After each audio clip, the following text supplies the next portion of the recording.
Hello, my dotlings, and welcome to another Shameless Self Promotion right here in Madame Tortuga's Lounge with Dottie the Psychic as your host.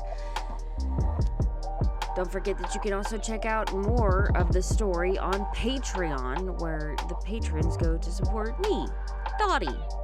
You can also check out my website, dottieThepsychic.com.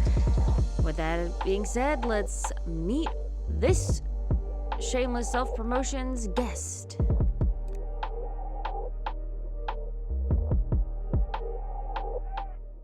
Hello, my dotlings, and welcome back to Madame Tortuga's Lounge with Shameless Self Promotion. And this week we have. Oh. Here I am. I'm Reverend Jenny Williams. I'm a pastor in the United Methodist Church. I've been a pastor of local churches for about 20 years in West Virginia. And for the last year, I've been working as the faith organizer for the ACLU of West Virginia. I want to start out with, I didn't even think to tell you this, but I would like to start out with a little bit about how I have met this lovely woman. I think the first time I really ran into you was back in February, March, that whole series of events where we had to spend too much time in the Gold Dome. That was awful. Oh my God. It was a lifetime of experience. I feel like, I kind of feel like that whole going to the hearings and stuff was a lot like going on a grippy sock vacation. I've got memories for a lifetime, but would I really recommend it? I don't know. But yeah, so ACLU, the Fairness Day, I think, was one time we got to sit down and really talk. That sounds right, yeah. Can we talk a little bit about what was going on then?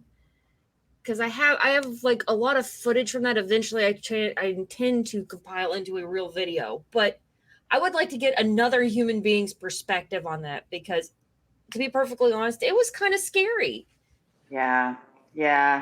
I think we spoke at two different hearings together, if I'm remembering correctly. One would have been the hearing, the public hearing for comments on the ban on gender-affirming health care. And I think that was one of them. And I think the other one was what's dubbed a RFRA, or Religious Freedom Restoration Act. I actually got to speak at that hearing. I was rather impressed by my own voice. I'm like, wow, that came out of me. It's always nice when you hear your voice recorded and you're like, oh, I didn't sound half bad there. But yeah, putting the two together, having to speak in front of people, like the moment that you're in it versus watching yourself doing it, and the memory is like completely different. Yeah, for people who haven't spoken at a hearing before, so what happens in the state capitol is that when there is a piece of legislature, and there were like 1,500 at the beginning of legislative session introduced, when a bill is introduced in the House, then at a certain point in the bill's moving through the process, any member of the public or any organization can call for a public hearing on that bill in the House. And so that's a time for the public to offer comment. So they'll set a time. I think it has to be at least 24 hours in advance, but it's very quick turnaround. So it's hard for people in the state to get there unless you live kind of proximate to Charleston. But they'll set the public hearing, and theoretically, that is to speak before members of the House about the bill. But not very many of the members of the House of Delegates attend those hearings. There may be more that watch them streaming or something like that, but it's actually very few in there. But they are recorded, and the press is present. And you don't know how long you're going to get to talk until you get there. And the amount of time that you're given is divided. It's the total time divided by the number of speakers. So when people come to speak at a public hearing, you have to have like a couple of different lengths speeches ready. Like the smallest one I've ever seen is 45 seconds, which I don't know about you, but I can like barely say my name in 45 seconds. That was something I thought I was for sure. It's like they told me I'm going to have a minute and a half. I don't know where I got this idea that I was going to have that solid minute and a half. I think it was just from talking to people who had been at the other hearings and had fewer people speaking, but they looked at us and they're like, I think it was 45 seconds or something. It was a minute. I'm like, you know what? I can shrink it down. And you do, like, how much is important? How many times do I want to tell them they're a bunch of assholes? Right, exactly. Yeah. And so they really vary. Like the public, I mean, a lot of people bring different perspectives, and like different ways they engage it. So for example, in the ban on gender affirming healthcare, we had parents of trans children speaking, we had faith leaders speaking, we had, representatives from organizations, for whom that would affect. Actually, maybe I'm just remembering, Dottie, was it the abortion ban? Was that where we met? That was last summer. So I missed all the abortion ban hoopla except for the one protest that was the night that Roe fell. Okay. And I went to that, and I am terrible about keeping track of things, which is honestly part of why I do this. I get them out there and announce it, and then people are like, hey, Dottie, are you going to go to this thing? Are you going to go to this thing? And if they pester me, I go. I'm like, okay. It's not the most well-rounded thing, but it seems to work for me. But I made it to the one rally for the women's healthcare rights, and I did go to the what was it? Because it was 2007. Bill 2007 is how I remember it, because that was the one that was the ban on gender affirming care for minors. Right. That they kept trying to extend in just weird directions. And we were all very afraid that they were going to try and outright ban being trans using this bill. Yeah. I do know that I was definitely there for Fairness Day. I was there for, I can't remember what the name of it exactly was, the African American Day at the Capitol. Black Policy Day. Black Policy Day. I was there for the RFRA hearing because I got up there, because that, especially a lot of my community is pagans, that very much affected us. Yeah, absolutely. Because, we have seen people be refused refused services. Yes, yeah. Because of their religion. And honestly, you don't really think there's anything you can do about it, but this pretty much proved that there was nothing you could do about it. And then I know I was there for the rally, the trans rally. Yeah. That was intense. That was eerie. Listening to, like, as I came in the building and you could hear the voices bouncing off, and they're like mixed. It was a very strange sensory Yeah. So, I mean, for anybody who goes to the Capitol, right, like there's definitely an abundance in sensory stimulation, because it's like marble and stuff's echoing off the walls, and it's all fluorescent light. You don't get outdoor light. It's a lot. It is a lot. So I tell you what, for those of you who don't know, I have genuinely crippling social anxiety. Like every now and again, I will look at you with bold red face, like pee in a cry, be back in 5. And I think I had an anxiety, full blown, like not an attack. It was not a panic attack because I didn't go down. Like I didn't fully hyperventilate, but I'm like, I have got to get out of here before I just burst into flames or a meteor hits and we all die. I don't know. Whatever your anxiety is telling you, like there's too many people, get the fuck out. Yeah, for sure. One of the things that we've been working on is how to provide a quiet space and care for people who attend those kinds of days. So we were able to implement that in a small way at Fairness Day, because they bring a ton of students from local high schools to Fairness Day, and also do that for Black Policy Day.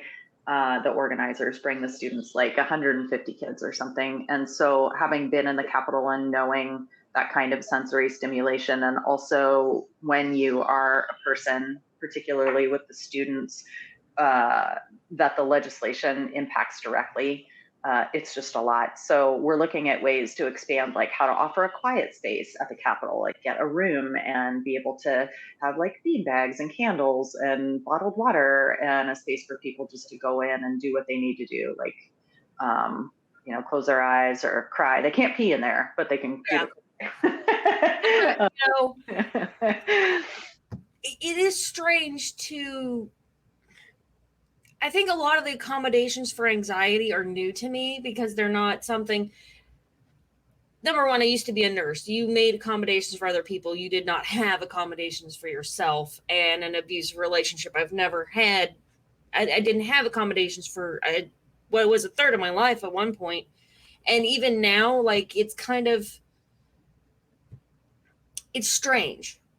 It's hard to get used to the idea that other people, like the society, is starting to consider mental health in how we set up events and things like that. Like the quiet spaces, because I've seen those like what are they called? Like the sensory tents at prides and things. Sure. Yeah, it's wild. And not only, I mean, we're kind of down a rabbit trail, but not only the accommodations, but like recognizing it in yourself, learning how to identify what it is and prioritizing taking care of yourself enough to be able to step out of a situation, right? So recently, actually just this last weekend, I'd been peopling a lot, kind of a weekend trip with friends. And at one point they wanted to go into a bar that was like a block down from where we were staying. And we go into the bar, it was like a hilarious dive bar. That's why we went in. And we went in and the air conditioning was like on full blast. And it was so noisy in there. And there were multiple TVs and all sorts of people. And it was 4th of July weekend. And I was just like, I have to get out of here. So I told my partner, I'm like, I don't care if all of you guys stay in here, but I need to go like take a walk. And it was really hard to overcome that.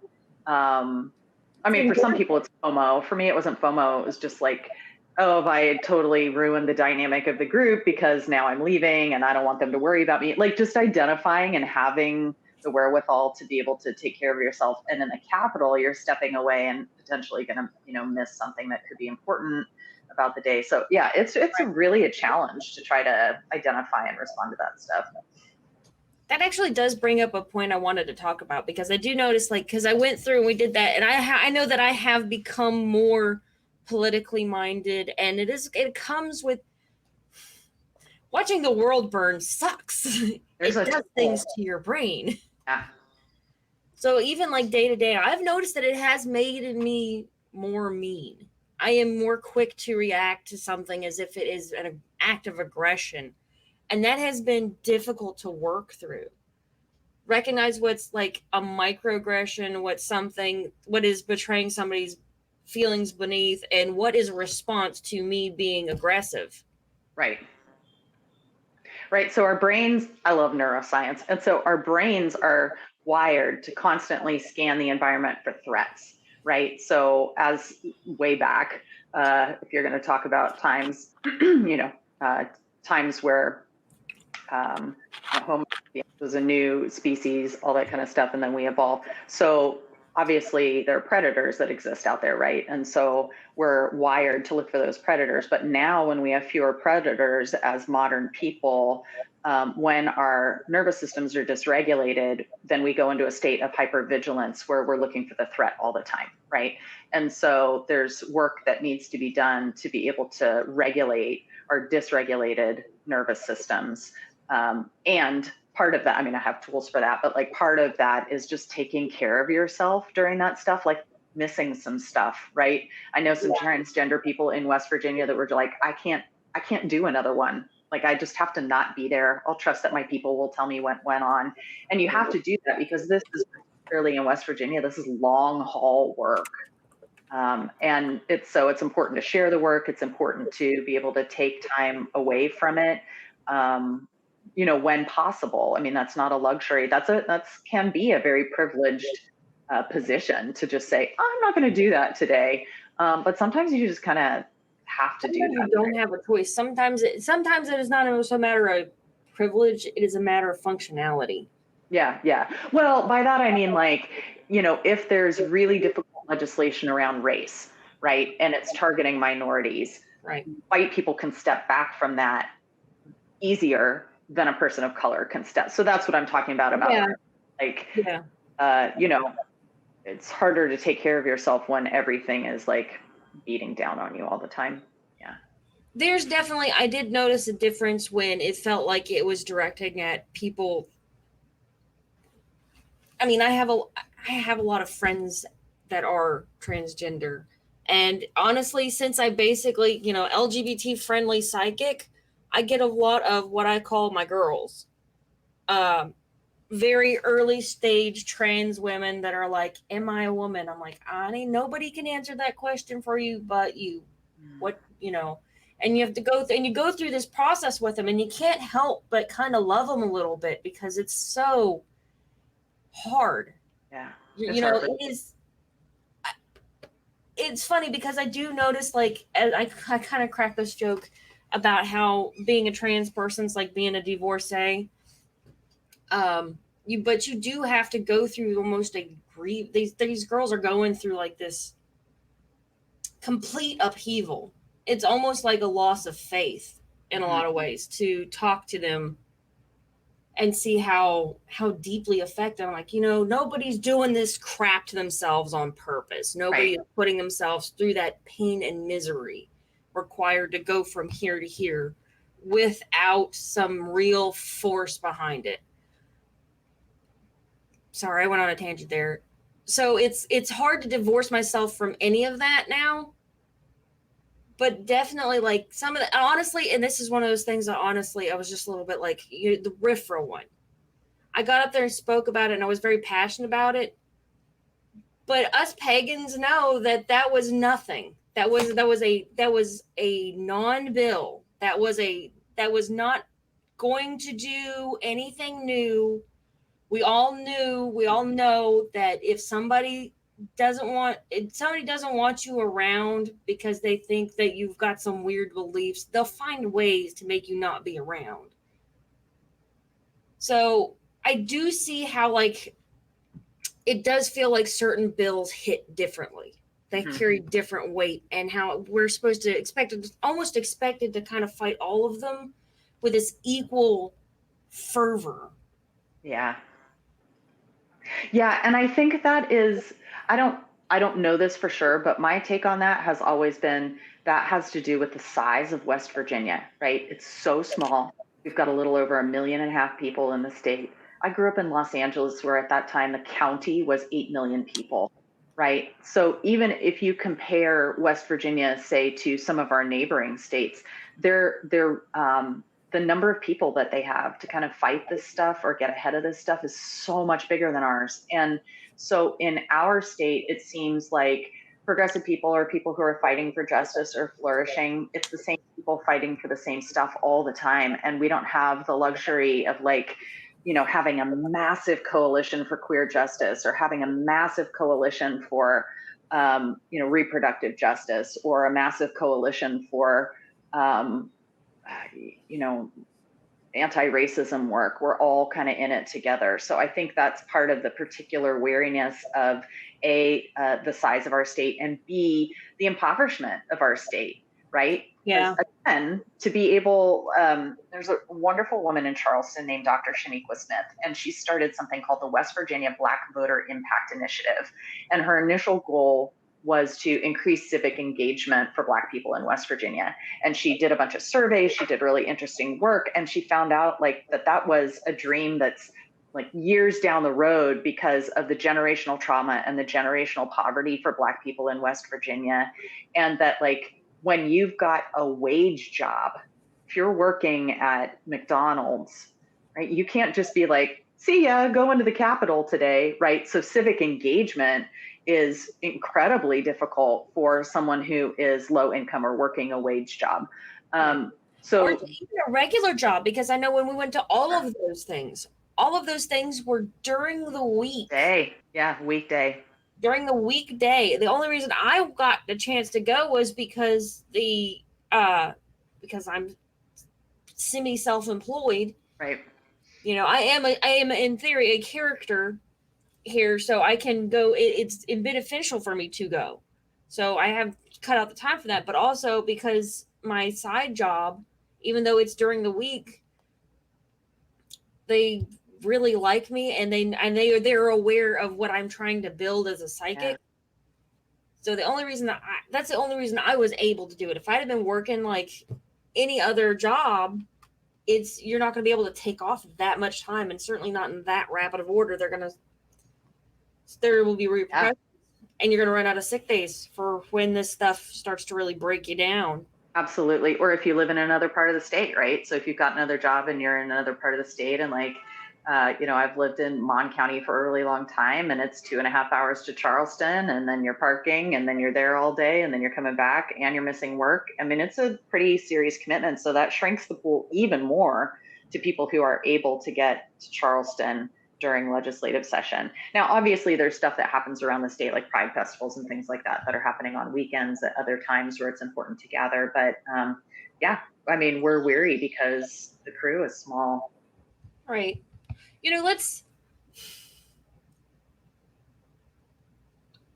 Let's talk about a little bit about how, not just self-care, because there are people who are going to be willing to go and do this, but there are people who are at home, who do have to work, who are very much affected by these bills, very much concerned. And how do we empower them? How can we put them to use for the cause? Like, how can we give somebody, like, because I know I could find little old grandmas who may not be able to make it out of their house, but will gladly blow up a senator's office. Sure. What are some jobs that we can do that are not going to be so time effective, so interruptive? Yeah, so time consuming. So I think you mentioned one of them, which is regular contact with your legislators. So you can send emails, and that's good to do because the volume of email is helpful for the legislators to see. Phone calls are pretty important as well because, how often are the legislators checking their email? I mean, just the volume of email they're getting. If you're sending an email right before a hearing or right before a committee meeting or whatever, that's not going to be as effective because they might not be checking their email at that minute, or their staff might not be checking their email at that minute. So definitely contacting your legislators. So one of the things that I do in the department that I'm part of at the ACLU is the community organizing department. For those who don't know that might be watching, so community organizing is a way to build power in local communities or in communities that have a special interest. So a way of, it's very relational, talking to people one-on-one, finding out what kind of time they have to offer, finding out why they care about that issue, because the greater likelihood for you to be involved is when an issue personally connects with you, right? And meeting together and kind of discerning, it's called a power analysis, discerning the landscape and seeing what's winnable and what you can encourage people to do to get involved. So let's say there's one of the things that's really common in West Virginia is a non-discrimination ordinance. Right. So I think we're up to 18 or 19 municipalities in the state that have passed a non-discrimination ordinance, but it takes a lot of public pressure to pass that. So those are typically oriented around non-discrimination around queer people. So you have to be able to put together a group of people that can do a lot of things. So that can maybe make Facebook posts, somebody that's a graphic designer that can design an infographic that's quick and easy to read on social media. You can have people that are writing letters. You can have people that work with other people who are giving speeches.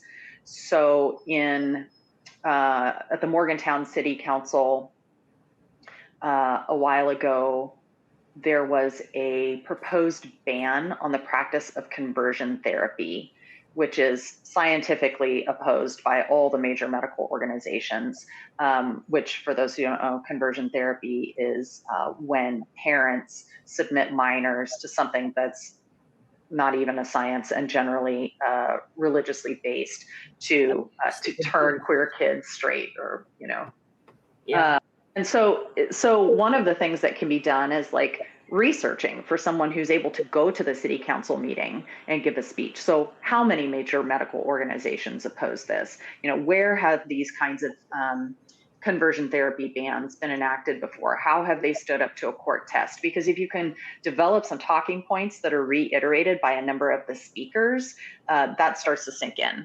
to legislators and for the public to change the public discourse. So there are a lot of behind the scenes things that people can do.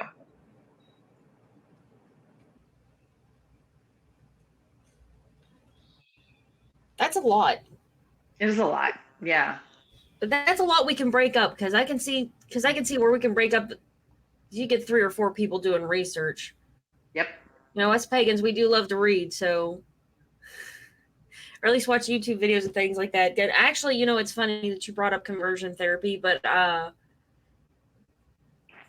my poor fiance, somebody from his old church, from where he had been Christian, they tried to get him to go to a I can't remember what she was called, but some like a cult reformist. It was bizarre, but they're out there for. I don't understand the whole conversion therapy to begin with. I never thought it made sense. It's terrible. Yeah. Really terrible. It inflicts so much trauma. It increases the suicide rate for queer kids. It's awful.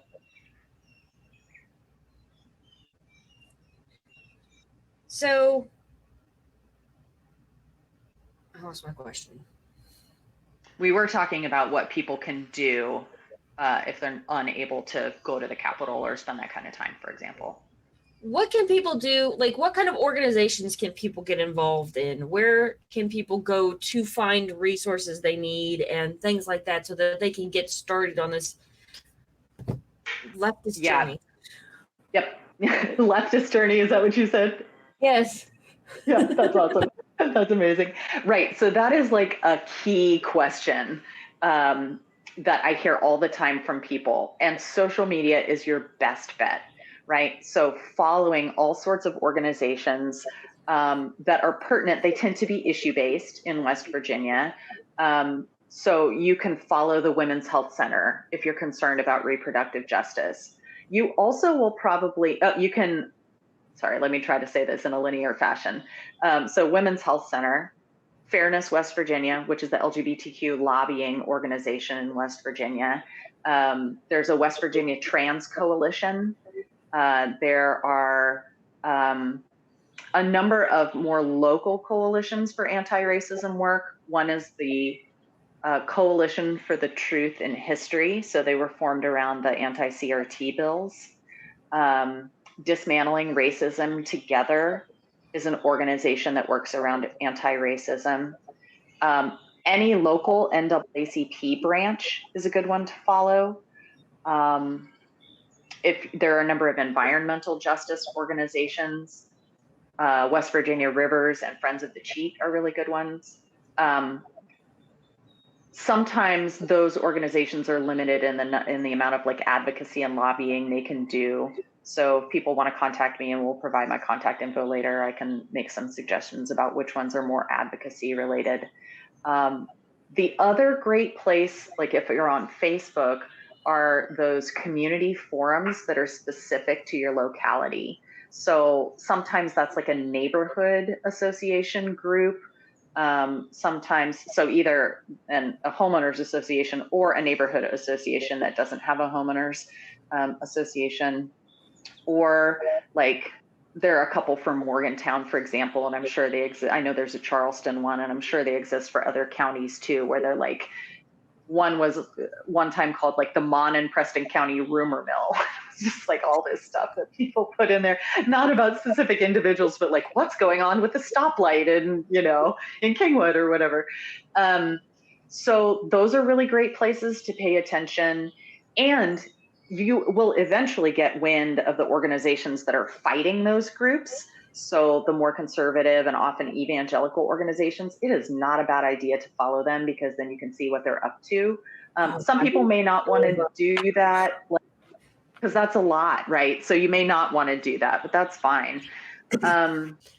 So it's kind of notorious in the pagan community that the first Charleston area pagan pride had these really genuinely terrible, just homegrown protesters. And I actually went back and looked him up. This one guy, he was actually going out in the town, and I ran into him in the town. And I ended up on their Facebook, and the things they were saying about me in the 5 minutes, and I tried to keep my cool. I did obviously eventually lose it because I am a proper West Virginia girl with a proper West Virginia temper. But I never threw hands, so I get points.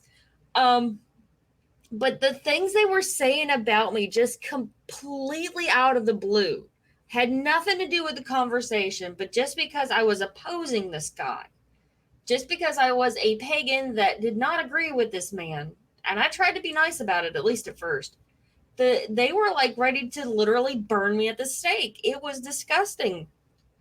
I didn't realize how bad, like, some of the rhetoric that comes out of these groups is genuinely toxic. Oh, it's awful. Yeah, it's dangerous, really dangerous. A lot of people, I don't know if you do this, but create burner accounts on social media so that they can like follow and not have to expose their own like personality. So that's another tactic too. We need Yeah, a so booklet.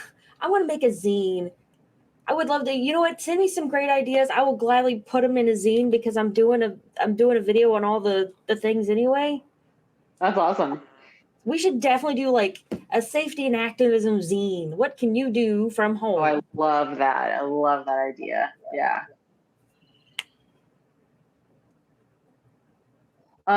So also following county commissions and city councils for where those exist. Those are really important sources of information. And then if you attend those meetings, particularly when there is a controversial topic or something that yields a lot of citizen support, then you begin to make connections with those people.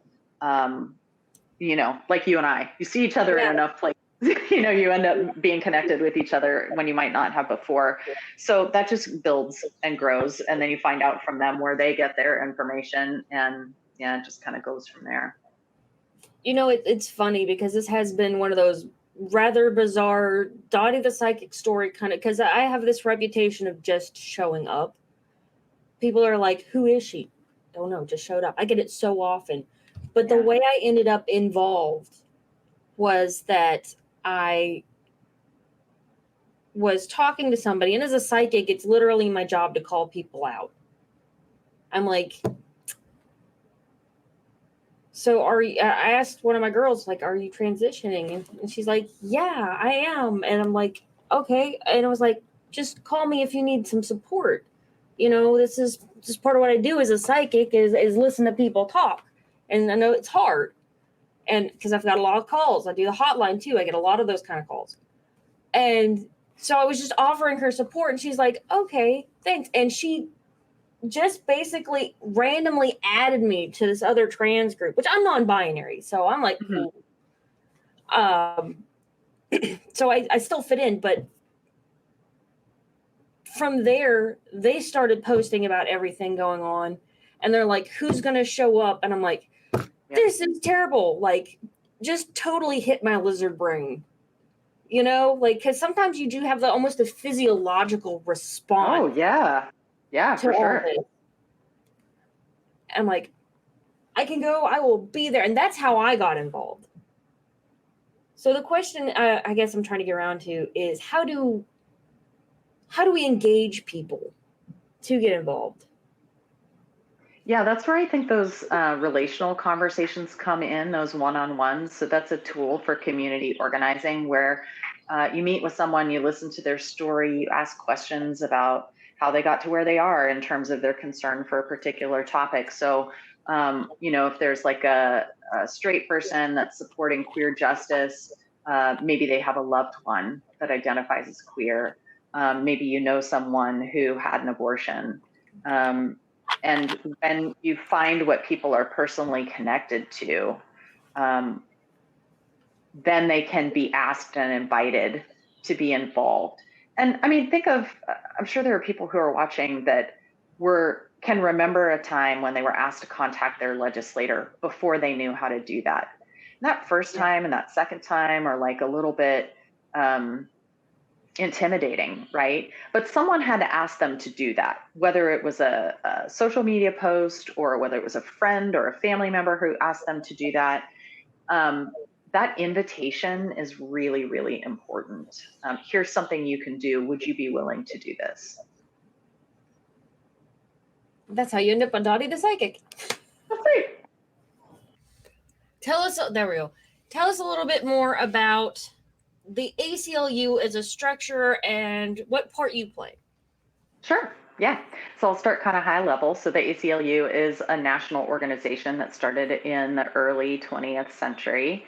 And it's a kind of an interesting structure. It's a federated structure. So there's a national level, and then there are affiliates in all of the states, and the largest states have multiple affiliates. So the ACLU of West Virginia is an affiliate, which means that we kind of operate according to the bulk of the political stances of the national ACLU, except where they diverge from state law. But it's almost all entirely the same.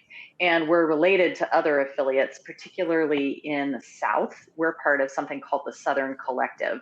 So even though we're in Appalachia, we're like the northernmost affiliate. There are 13 affiliates across the South that are connected in ways that we can resource each other and learn from each other, because our work is much more similar to each other than it would be, say, to California or Oregon, whatever. So in the ACLU, and particularly in the affiliate in West Virginia for which I work, there are 3 departments. And one is the legal department. And that's what everybody thinks of when they think of the ACLU, as the lawsuits that the ACLU has brought or is able to bring. And the next is the advocacy department, which does a lot of the main work around lobbying and legislation. And the third one is the organizing department, community outreach and organizing department, which I'm a part of. So we each play a different role. Obviously, legal's role is well known to people, and advocacy kind of drives the way that we respond to things and are proactive about things in the state legislature. And then the organizing department is doing the really on the ground work in local communities and across the state. So we have a number of different kinds of community organizers, and I'm one of those. One is our immigrants' rights campaign organizer. And so she's working with undocumented folks across the state to make sure that they know their rights. She also works on legislation, has a number of gatherings and trainings. Then we have me, I do faith organizing, and I'll talk about that in a minute. And then we also have 2 youth organizers who are college grads, recent college grads, who have just started this spring and who are working among young people in the state to teach them about advocacy and engagement, community organizing. My work as a faith organizer, so I've just been on a year, and the ACLU recognized the need for progressive people of faith to be able to have more civic engagement and lobbying and work to change the dominant evangelical discourse in the state, right? So everybody thinks of religion, particularly in West Virginia, when you're thinking about public matters, you're thinking about people who have toxic theology, who are the heretics. Yeah, right, exactly.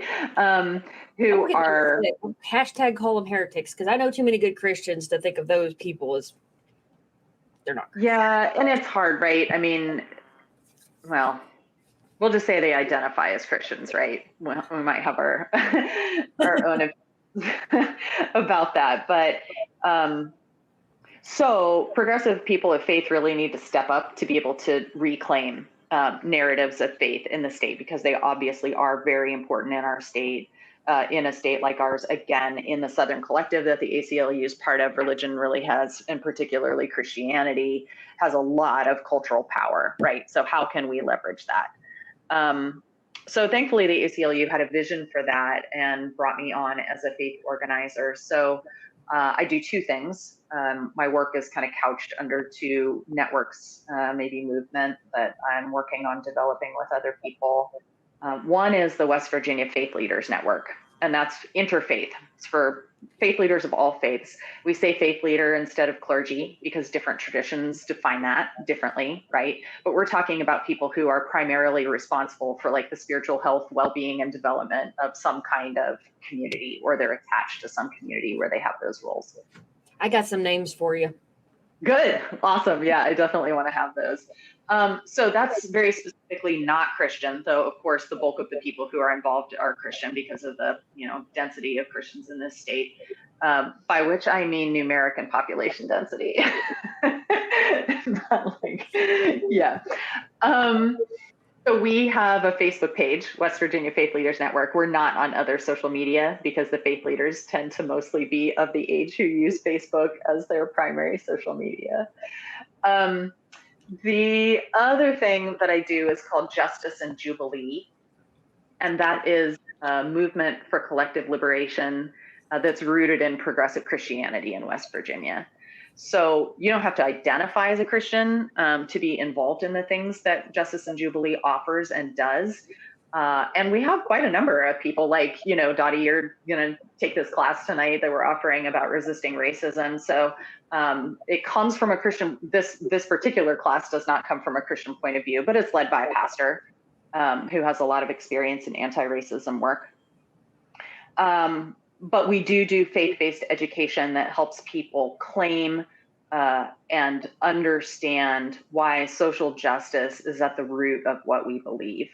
So we can only presume to do that for Christians, right? We can't presume to do that in anybody else's faith tradition.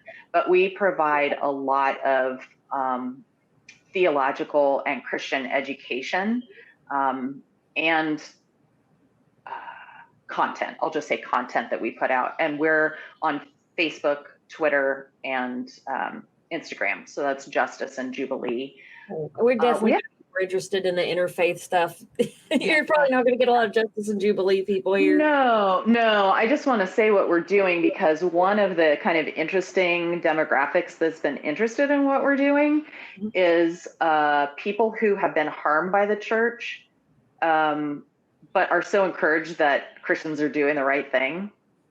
Right. So we have a lot of like a demographic that I call cheerleaders, right? They're like not really interested in any of the content that you're offering, but so hopeful that this can create change in the state. Right. So yeah, West Virginia Faith Leaders Network is to try to equip faith leaders for public advocacy. I tell you what, I do try to follow Justice and Jubilee, not very well. Not any more than I follow anything else. I'm sorry. Sure. But I do follow it. And that is because that's not the only class that I think I've found through there. Because I do know that the one that, for all that you don't know, we're recording on July 5th. And I'm hoping to have this out in a decent amount of time because there's 3 other classes. There were 3 other nights that you could pick this up at. And that was the history of racism or... So it's called Other Stories of U.S. History. Resisting racism. So it's stories of lesser known folks of color who fought racism in any number of ways. And it's going to look at people who are Black, people who are Asian American, people who are Southeast Asian, I'm trying to remember the last one, and Native American. So we're going to look at these stories. And the thing that I like about this class, Reverend Aaron James Brown from Bethany is going to lead that, Bethany, West Virginia, is that there's action steps at the end of each class. So one of the things that I just call it white peopling. I mean, a lot of people call it white peopling. Like one of the things that white people like to do is learn, but not do anything with it. Feel like, oh, I've done this really like anti-racist thing because I've attended this class. Well, actually, no. I mean, it's helpful in framing our mental view, our world view, or give us a framework for things that we might not understand as white people in particular, but you have to be engaged. Otherwise that learning really doesn't do much, Right. Yeah. We're trying, maybe trying people's nerves, but we're trying. But that's also our responsibility as white people, is to educate other white people, right? Because we can't, again, especially in a state the size of West Virginia, it's even in greater relief. You can't expect people of color to be doing all the educating and to be fighting the fight and to be a person who's impacted by racism. It's just too much labor to ask of people of color. So this is a situation where the pastor who is leading is a white person and has done a lot of work around anti-racism. But just to be clear, it's not a faith-based class. She just happens to be leading it. That's pretty cool. Yeah. I do know that did you all do who did the inclusive language class? That was not ours. We also did a citizen lobbying training in December, but we'll have a lot of things that come out. So, and that's recorded, I think. I think that's on the ACLU Facebook page. That's from, I'm going to say December 5th, I think was the date. Maybe it was the 12th. Girl, I'm And gonna it's come teaching down there and people. tell you all how to set up a YouTube channel. Yep, for real. I know. Seriously, if you want me to do that, just let me know. I'll put it on the books. I will gladly come down there and show you how to get the Facebook going, get the little blurbs and all the little things that it required. Yeah.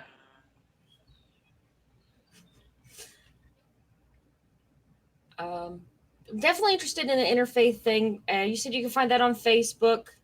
Mm-hmm.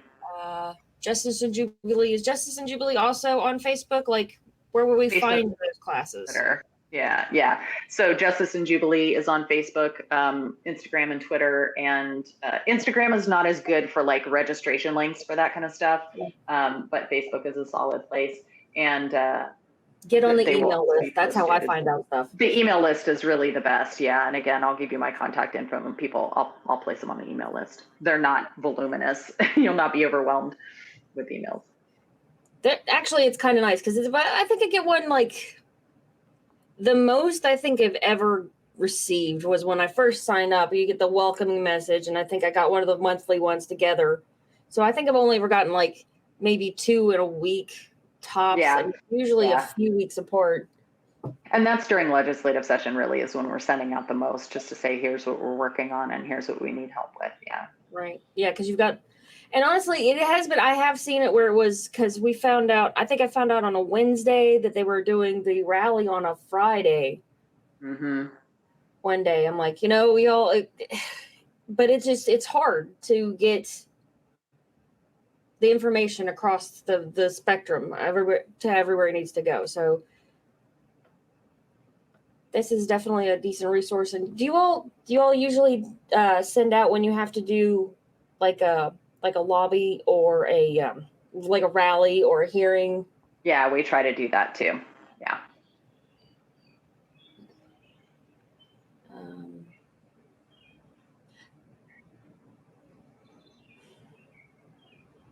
So maybe one of the things I could tell you also is how people can follow the ACLU. I didn't list that in my organizations to follow, but the ACLU of West Virginia also has social media accounts on Instagram, Facebook, and Twitter. And that's a place to find out for actions. You can also look at our webpage, which is acluwv.org, and you can sign up for the ACLU emails on that page. You asked for ways to get involved. Obviously, people can donate, and that's super helpful to us, even if it's just a couple bucks. Like all those small donations add together to really help. As far as volunteering with the ACLU, that's something that on occasion we need volunteers to do things. Mostly those are at events. One of the things that we appreciate volunteers for are legal observers. So when there is a rally or a public event at which there is concern for the safety of people, or how any sort of apprehension by law enforcement might be a concern, we train legal observers, and those people wear vests and take notes on what they see. And they're stationed all around the perimeter of an event so that if there's an engagement with law enforcement or security, that's documented in a way that is helping the person who's being apprehended or even just interrogated preserve their rights. So those people don't get involved. They're not mediators, but they take notes on everything that's happening. So that's a way that people can get involved. I am a terrible secretary. Definitely have to have taking skills to do that one. I cannot write fast enough. I'll hold the phone. I'll watch. I'll videotape. God, that's and oh my God, seriously, I say that all the time. But that's honestly helpful in like an unofficial way, that when there is engagement, particularly between a person of color and law enforcement, to just record it. And that's legal. You can do that as long as you're not obstructing the interaction between law enforcement and the person that they're talking to, but you can stand there as a neutral party and record. A lot of people don't know that. That's interesting. Where's a good resource to sort of find out like our rights? Yeah, there are all sorts of, yeah, let me look on the webpage here, but there are all sorts of know your rights trainings that happen throughout the state. Again, our Immigrants' Rights Campaign coordinator does that. We've partnered with NAACP folks to be able to provide know your rights trainings. I'm looking on our webpage right now to see. Yeah, because I know that's one of those things, like, I know that you can't give any legal advice. Right. You know, much like a psychic, if you're not a lawyer, you don't put yourself out there like that. But actually, there is one on our webpage. So if you just go to acluwv.org and navigate to the menu and navigate to resources, the thing that's right under resources is Know Your Rights. And the video that's there is Know Your Rights when protesting, when encountering, sorry, I'm not able to read it very well, when detained or arrested, when encountering police is the other thing. So that's a recording that was just done at the end of June. So that would be fairly current information. Okay. I know every situation is going to be unique and that you can't give legal advice. But if somebody finds themselves in a potentially dangerous situation with like neighbors where they can tell that there's hostility in the neighborhood and they think it's because of their religion, their race, whatever, queernacity as it is, what are some steps that a person can start to take if they think that either they're in danger or if something has happened and they need to react to it? What would the layperson's first steps be?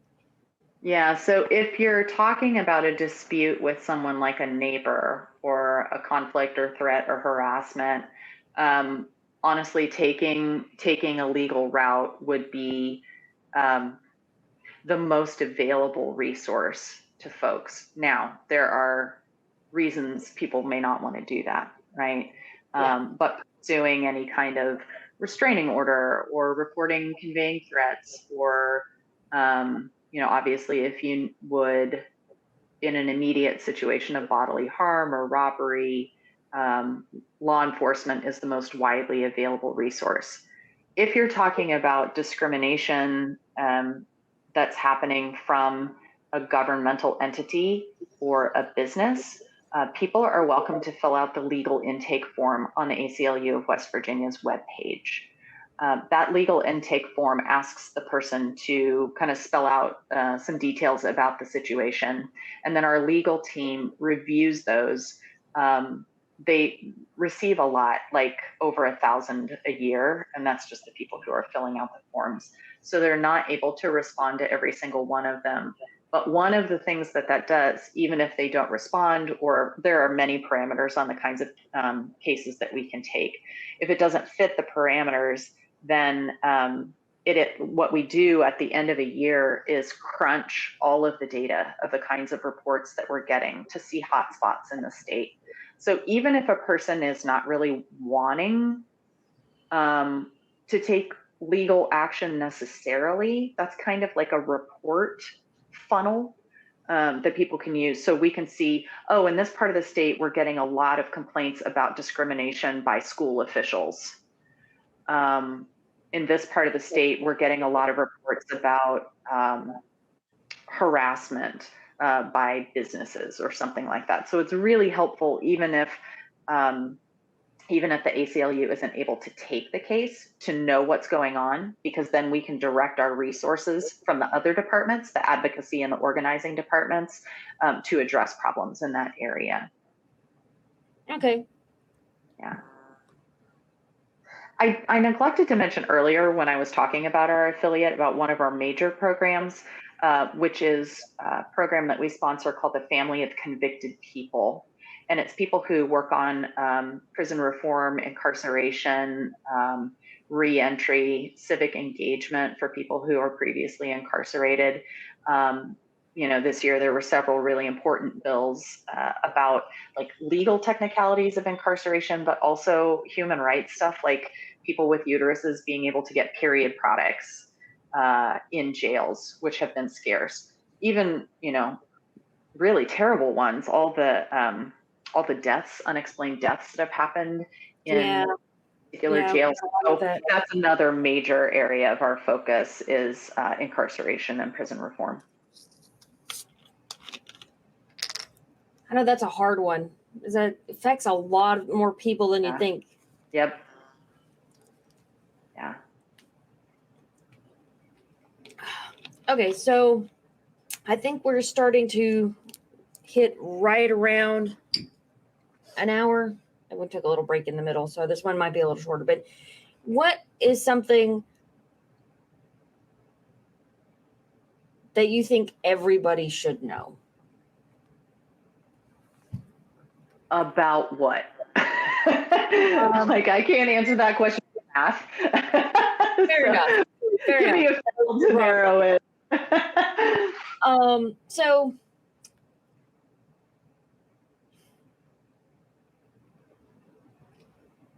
we talked about a little bit about the resources where people can find all your information. What is the takeaway? What do we want everybody to kind of leave this interview with? Like, how do we know how to find things, what is the driving force? Okay, so I'm going to answer that question in a different way than you asked it, which is what we've been primarily talking about is civic engagement, right? How to be engaged with legislative issues or issues of discrimination in the state. What we haven't talked about, so I'll kind of leave it as like a provocative thought, which is how do we build systems of care for people that don't rely on the government, on law enforcement? What does it look like to build relationships in our community where we can engage in community care in ways that obviously our lives are impacted by legislation? Do we expect anything positive out of our legislators over the next 10 years? Probably not, right? We've got a supermajority. It's going to be really hard to get anything done. So that's proactive. So how can we take care of each other? How can we be engaging in mutual aid? How can we be doing our own community organizing in ways that attend to the needs of each other, that aren't throwing all of our energy into civic engagement, but instead looking at how we can create a world that each of us wants to live in and providing for one another? I like that. It's much better than the way I asked. No, it's a solid question. It's just we didn't, that's when I was saying, when somebody is facing harassment, that legal options or law enforcement are the most easily available to people, right? Those are the things that are at our disposal. But if we're working in our communities to create these networks of care, that's much harder to do, but also it's an option instead of going the law enforcement or legal route, or to partner with that law enforcement and legal route. So, we didn't talk about that, but I definitely think that's a place our energy needs to go, because we're going to be kicking and screaming for a decade. And that makes you hoarse and it makes your feet sore, right? Remember to sing your cadence. Don't scream them. It saves your voice. Make a much better point.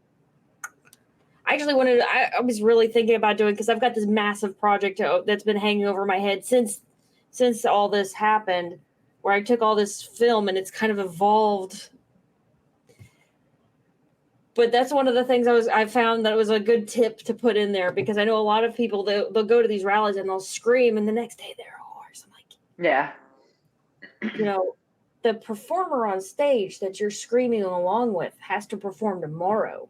They're louder than you are because they are singing. They're working with their voice rather than screaming. You got it. Totally right. So I want to thank you again for coming on. Can you go ahead and rattle off some of your favorite resources so people can check them out after the show? Sure. Yeah, absolutely. Yeah.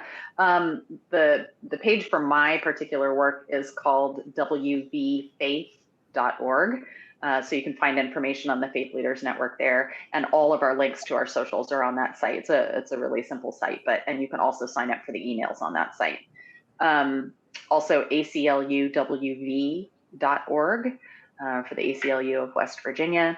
And to reiterate some of those that I had said earlier that are on social media, the Women's Health Center of West Virginia, Fairness West Virginia, and the NAACP, which I believe has a West Virginia site, but there's also social media accounts for there are 15 local branches in the state. Those would be some of the favorite ones that I would follow. Wow. That is a lot of information to process. I can't wait to see how, let's improve the future together, folks. For sure. Let's do it. West Virginia, we're not waiting for help.